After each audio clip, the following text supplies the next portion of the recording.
സങ്കീർത്തനം 118:24. ഇത് യഹോവയുണ്ടാക്കിയ ദിവസം, ഇന്ന് നാം സന്തോഷിച്ചാനന്ദിക്കുക.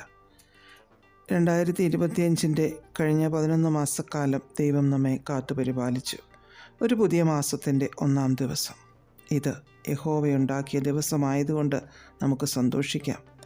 ഇതുവരെ നമ്മെ എത്തിക്കുവാൻ കരുണ തോന്നിയ ദൈവത്തിന് നന്ദി പറയാം.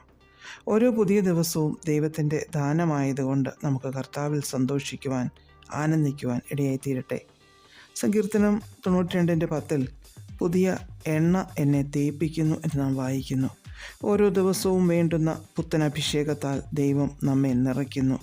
പുത്തൻ എണ്ണ നമ്മെ തേപ്പിച്ച് പുത്തൻ കൃപയിൽ നിർത്തി പുതുമകളോടെ നമ്മെ മുന്നോട്ട് നയിക്കുന്ന ദൈവം ഈ പുതിയ മാസവും നമുക്ക് അനുഗ്രഹിച്ചു തരുമാറാകട്ടെ.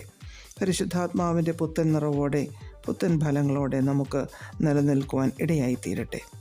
വിലാപങ്ങളുടെ പുസ്തകം 3:23 യഹോവയുടെ കരുണ രാവിലെ തോറും പുതിയതും തൻ്റെ വിശ്വസ്തത വലിയതും ആകുന്നു എന്ന് നാം വായിക്കുന്നു.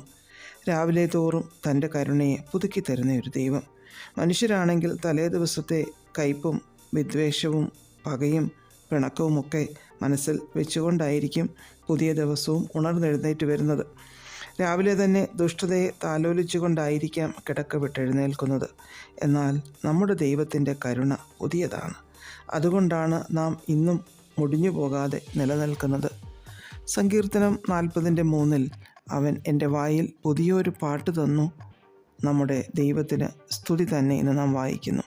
നമ്മുടെ വായിൽ പുത്തൻ പാട്ടുകളെ തരുന്ന ദൈവം. പുത്തൻ പാട്ട് ദൈവത്തെ സ്തുതിച്ചുകൊണ്ട് പാടുവാൻ തക്ക വിധത്തിൽ നമ്മെ ദൈവം പുതുമകൾ കൊണ്ട് നിറയ്ക്കട്ടെ. നമ്മുടെ പാട്ടുകൾ ദൈവനാമത്തെ ഉയർത്തുന്നതും മഹത്വപ്പെടുത്തുന്നതും ആയിത്തീരട്ടെ. യിരെമ്യാവിൻ്റെ പുസ്തകം 31:22 യഹോവ ദേശത്തൊരു പുതുമ സൃഷ്ടിക്കുന്നു എന്ന് നാം വായിക്കുന്നു. ദേശത്ത് പുത്തനുണർവ്, പുത്തനാത്മാക്കൽ, പുതിയ വളർച്ച, പുതിയ ഉയർച്ച. ഇതൊക്കെ വ്യക്തികളിൽ മാത്രമല്ല, ദേശത്തു പോലും ദൈവം ചെയ്യും. നമുക്ക് യഹോവ ഉണ്ടാക്കിയ ഈ ദിവസത്തിൽ പുത്തൻ എണ്ണയുടെ നിറവോടെ, പുത്തൻ പാട്ടോടെ യഹോവയുടെ പുത്തൻ കരുണയെയും ദയയുമൊക്കെ വർണ്ണിക്കാം, മഹത്വപ്പെടുത്താം, പ്രാർത്ഥിക്കാം. പ്രിയപിതാവേ, ഈ പുതിയ മാസത്തിൽ പുത്തൻ ആത്മീയതയിൽ ഞങ്ങളെ പരിപാലിക്കണമേ. യേശുക്രിസ്തുവിൻ്റെ നാമത്തിൽ ആമേൻ. God bless us all.